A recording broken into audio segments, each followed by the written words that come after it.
1.200.000 rubl tangani oldingiz. Endi nima qilmoqchisiz bu pulda aka? Qachon O'zbekistonga ketasiz? Nima qilmoqchisiz bu pulda?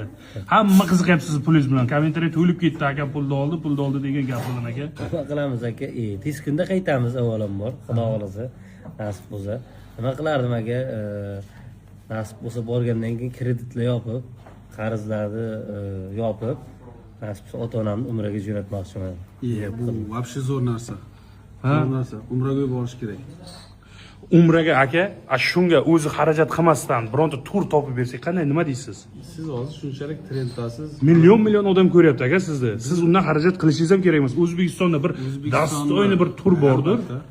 Mana shu bizga emas aloqaga chiqsin, mana shu. Kim qaydagi mana menga jang ber degan shaytonlar qo'llab yuribdi-da, to'g'risida odamlar. Aka, to'g'risi.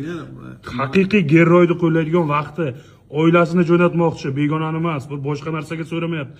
Oilasiga, davay, padeshkan qilinglar, maksimalni yurakchani bosib jo'natib, shuni tarqatinglar, shu videoni topiladi.